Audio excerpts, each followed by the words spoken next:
Привет, катаны! Сегодня предлагаю поговорить на одной из самых болезненных тем в игровом сообществе о Valve и о том, как прежние любимцы ПК-аудитории, неоднократно встряхнувшие игровую индустрию революционными проектами, превратились в синоним жадности от мира компьютерных игр. У былых поклонников Valve может вполне справедливо возникнуть чувство, будто разработчики стали компанией, которой плевать на игры как на искусство, и важно только количество нулей в отчетах о годовой прибыли. Я считаю, что все не настолько плохо, и еще рано хоронить Valve, но все же обидно видеть, как на протяжении последних 7 лет компания Гейба Ньюэлла каждым своим решением отдалялась от собственной аудитории, а прошлогодний релиз и одновременно громкий провал Артефакт был лучшим показателем того, что Valve попросту перестала понимать игроков. А тут еще конкуренты, сами знаете, какого магазина подсуетились, ну прям 100 бед на одного Габена. Что же случилось с Valve? Куда подевался былой креатив? Почему Гейб и Ко прекратили выпускать игры, окромя бесконечных батл-пассов в доту, очередных шапок? И самое главное, когда ждать релиз мифического Half-Life 3? Давайте разберемся. В качестве ретроспективы можно углубиться в историю Valve и десяток минут перечислять былые заслуги разработчиков, но я предлагаю этого не делать. Нам всем хорошо известны причины легендарной репутации вентилей, которая абсолютно полностью заслужена. История игровой индустрии делится на два периода – до и после прихода Valve. Но если мы собираемся анализировать поступки Valve и составлять алгоритм будущих действий разработчиков, важно учитывать не то, кем они были раньше, а то, кем компания является сейчас. Поэтому сконцентрируемся больше на основных грехах Valve. Прости, Габен, тут стоило бы сказать, что мы все потеряли, но ничего не делал, скорее сам Габен. Что уж поделать. А грехов у Valve набралось огромное количество, поэтому даже забвение культовых франшиз и неспособность разработчиков поверить в существование цифры 3 – это только вершина айсберга. Ну, серьезно, мы каждый год видим кучу третьих частей и переизданий чего-нибудь. Вон, «Звездные войны» уже 9-й эпизод делают, а Габен все до 3 посчитать не может. Ну, со «Звездными войнами» я, наверное, зря. Такой третьей части Half-Life мы не ждем. Вернемся к теме. Я вижу как минимум две причины неудач Valve, и первая из них – коммерческая направленность компании. Гребаные капиталисты, товарищ! По сути, здесь нет ничего плохого. Во многом это даже правильный подход. Ведь к разработчикам современных игр с многомиллионным бюджетом невозможно применить поговорку о художнике, который должен оставаться голодным. Хотя те же создатели Ведьмака, судя по слухам, так и делают. И игры, соответственно, должны приносить прибыль, притом из года в год все большую. Это капитализм, детка. Но есть один нюанс. Чтобы получить максимальную прибыль, нужно сэкономить на игроках. Большинство разработчиков, как мы все понимаем, выбирают прибыль и кладут понятно, что на игроков. А есть, например, SD Projekt, что выбирают игроков и получают большую прибыль бонусом. А вот Volvo идет по проторенному пути игр, сервисов и шапок. Игры, сервисы, обязательный акцент на онлайн-составляющей и эксплуатация проверенных трендовых механик с минимумом экспериментов. Вот такой он, в последние годы, путь некогда главных новаторов игровой индустрии. Покупай Battle Pass, пока не подорожало, и шапку не забудь! За примером далеко ходить не надо. Можно просто вспомнить две последние относительно крупные игры Valve – Counter-Strike Go и Dota 2. Игры полностью онлайновые, но при этом с отлично отточенной механикой.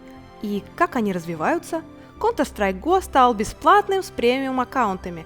Ну, кто бы мог подумать. А Дотан, по сути, слил Лолу везде, кроме России, из-за инновационных обновлений, ну или их отсутствия. А про синглы Volvo последние много лет вообще не заикается.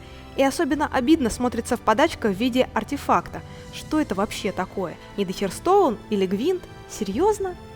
Кстати говоря, так сильно любимые многими геймерами игры-сервисы – это тоже в некотором роде находка Valve. По крайней мере, именно компания Гейба Ньюэлла вывела их в главные тренды игровой индустрии. Ты был мне как брат, Гейб. Зачем? Ты должен был победить плохих издателей, а не присоединиться к ним. Или это я с Близами путаю? Все ведь так хорошо начиналось. Все началось с выпуска без сомнений великолепной TF2. Разработчики не захотели забрасывать собственное детище и регулярно выпускали бесплатные обновления для игры. Казалось, ничего не предвещало беды. Как Valve в 2009 году добавили всем известные шляпы. По существу, в подобных косметических предметах нет ничего страшного. Но если бы не дальнейшие шаги Valve. Запомните эту дату – 30 сентября 2010 года. Именно в этот день TF2 и одновременно в мир крупных платных проектов ворвались лутбоксы. День, который изменил игровую индустрию и указал Valve путь к легким деньгам. В итоге эффект от косметических предметов и лутбоксов за реальные деньги оказался настолько силен, что именно вокруг них была построена вся программа поддержки Dota 2 и Counter-Strike Go. Опять мы видим знакомую практику Valve – попытки выжать максимум прибыли при минимальных затратах труда. Это, кстати, очень напоминает абуз одной кнопки в файтингах. Он работает до того момента, пока не попадешь на того, кто умеет его контрить, и все, ГГ. Мне кажется, именно здесь кроется причина падения популярности проектов Valve по сравнению с Лигой Легенд, разработчики которые больше уделяют внимание доработке геймплейных аспектов и регулярному выпуску игрового контента, а не бездумному штампованию косметических предметов и редкими правками баланса. Но все же стоит отдать должное Valve, деньги они умеют зарабатывать. Конечно, в первую очередь благодаря Steam, доход которого в 2017 году составил почти $4,5 миллиарда. Dota 2 и Counter-Strike тоже, несмотря на падение рейтингов, показывают впечатляющие финансовые результаты, особенно учитывая низкие затраты на поддержку проектов.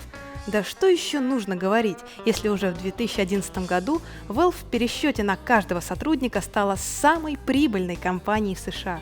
Я уверена, что в Valve работают действительно талантливые люди. Хех. Особенно, когда речь заходит о попытке выжать максимальную прибыль из всех своих разработок. Ну, почти всех.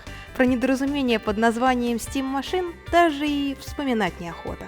Спойлер, это ПК от Габена, бесполезный и ненужный. И именно сейчас самое время обратить внимание на вторую причину неудач Valve – анархическая структура компании и корпоративная идеология, где все равны, и даже сам Габен не является начальником. Прославленная идеология и отсутствие четкой иерархии выгодно отличают разработчиков среди других компаний в игровой индустрии. Только представьте себе, вы разработчик Valve, у вас неограниченный объем ресурсов, никто не стоит над вашей душой, и вы вольны воплотить в реальность любые, даже самые безумные затеи. Разве это не мечта?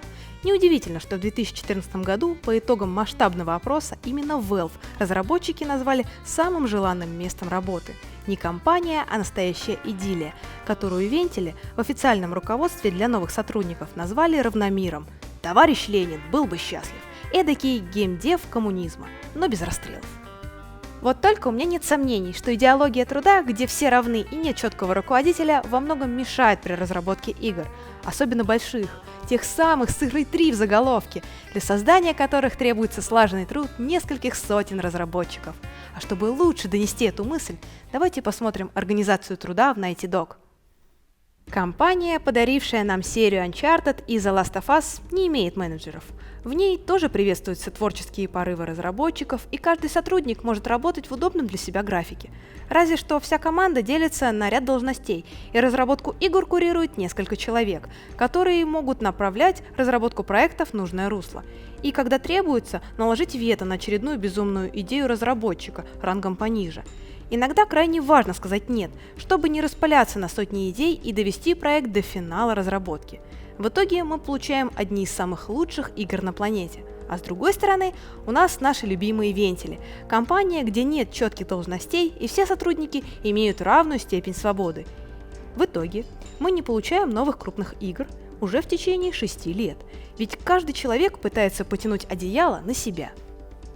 При этом в теории у каждого проекта Valve есть руководитель, который избирается сотрудниками компании. Все разработчики делятся на несколько ячеек, и каждый отвечает за собственную разработку. Но будь ты сколько угодно руководителем, по мнению большинства, если кому-то твоя идея не нравится, то ты его попросту не заставишь работать, что приводит к многочисленным творческим конфликтам и невозможности закончить проект.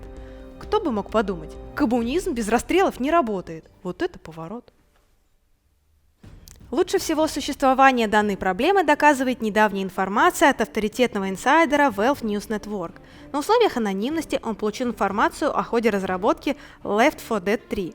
Проект немного поменял концепцию, обзавелся обширными уровнями и предлагал на выбор 8 персонажей с различными способностями. Такой себе Overwatch с акцентом на зомби и кооператив. Игру даже хотели выпустить в 2016 году, но в дело вмешались очередные дрязги внутри команды. Часть разработчиков хотели создать игру на Source 2, другие настаивали на Unreal Engine 4, но так как у проекта не было четкого руководителя, тот у разработчиков отправился на свалку. Идентичные истории, кстати говоря, фигурируют во всех инсайдах, связанных с Half-Life 3. Это очень похоже на нанопроекты в одной северной стране. Ну, не буду в это углубляться, ибо в ГУЛАГе мне не нравится. Но может не стоит так сильно винить во всем внутреннюю политику Valve, ведь подобным образом компания работала с момента основания, и мы получили прекрасные игры. Возможно, у Valve просто пропал энтузиазм к разработке игр, но существует мнение, которое называют именно устройство туда Valve главной причиной, по которой разработчикам не удается реализовать собственные проекты. Речь идет о бывшем разработчике Valve Ричи Гелдрихе, который летом прошлого года назвал компании с горизонтальной иерархией настоящим рассадником токсичности и порекомендовал дважды подумать над решением трудоустроиться в компании вроде Valve. Главная проблема заключается в системе бонусов, вокруг которой строится система оплаты труда. Мда уж, местный коммунизм, кажется, прогнил, товарищи. В компании Гейба Ньювелла бонусы начисляют по итогам двух факторов. Первое – рецензирование, когда на условиях анонимности сотрудники делают оценку работы своих коллег, а второе – ранжирование, учитывающее общий объем выполненной работы. Даже на словах это звучит крипово, но на деле-то, наверное, все топоры друг на друга точат. Система в теории неплоха, но открывающая огромное количество лазеек для эксплуатации недобросовестными сотрудниками, например, формирование отдельных групп внутри коллектива, которые осознанно гнобят не нравящихся им сотрудников. Занижают баллы при анонимных опросах, а то и вовсе могут своровать чужие наработки, чтобы получить денежные дивиденды. Вот так описывает Гелдрих работу Valve в так называемой компании мечты. И можно как угодно относиться к этой информации, но это уже не первый случай, когда резко критикуют рабочую обстановку и руководство вентильного государства. Пожалуй, здесь закончим разбирать грехи Valve. Даже без глубокой аналитики очевидно, что внутри компании есть серьезные проблемы. Самое главное теперь понять, когда вентили начнут выпускать новые игры и какими они будут. Ведь год тому назад Гейб обещал, что Valve вновь разрабатывает игры, а тут еще и Галенкин со своим Epic Store наступает на пятки Стиму, грозясь отобрать у Valve главную дойную корову. Мои прогнозы более-менее оптимистичны. Год тому назад Valve купили студию Campo Santo, которая разработала сюжетную игру Firewatch и готовится выпускать In the Valley of Gods. Кроме того, Valve учащенно набирает свой штат сценаристов, среди которых можно отметить Роба Йескомба, написавшего сюжет Alien Isolation, и Эрика Вулпа, ответственного за сценарий 2 эпизодов Half-Life и диалогии Portal. Я уверена, что на данном этапе Valve нацелена на выпуск игр, включающих в себя сюжетный аспект, а может быть даже полноценный сингл. Особенно после провального артефакта, который должен был Гейбу наглядно показать, что мультиплеер и гонка за трендами далеко не всегда приносят доход. Я также полностью уверена, что со временем мы получим Left 4 Dead 3, так как в отличие от Half-Life изначально кооперативный проект легче монетизировать. К тому же и требования к нему на порядок ниже, чем у поклонников физика с монтировкой. Да и в релизе третьей Half-Life или любого другого проекта по мотивам вселенной, я уверена, никто настолько мощный франчайз не будет забрасывать. Но выйдет новый Half-Life тогда, когда Valve будет уверена, что игра как минимум окупит бюджет и не повредит и без того не лучшей репутации разработчиков. А вот какой именно получится третья часть франшизы, зависит полностью от того, к чему решат прислушаться Valve, к зову собственного сердца или к зову шекелей в кошельке, как бы клишированно это ни звучало. Подписывайтесь, ставьте лайк и не забудьте нажать на колокольчик, чтобы не пропустить ни одного видео со мной. Вы только посмотрите, какая у меня классная шапка! Просто прелесть! Единственная полезная шапка из тех, что украл Каджит. И никаких батл-пассов не надо. Милый, правда шапка прелесть?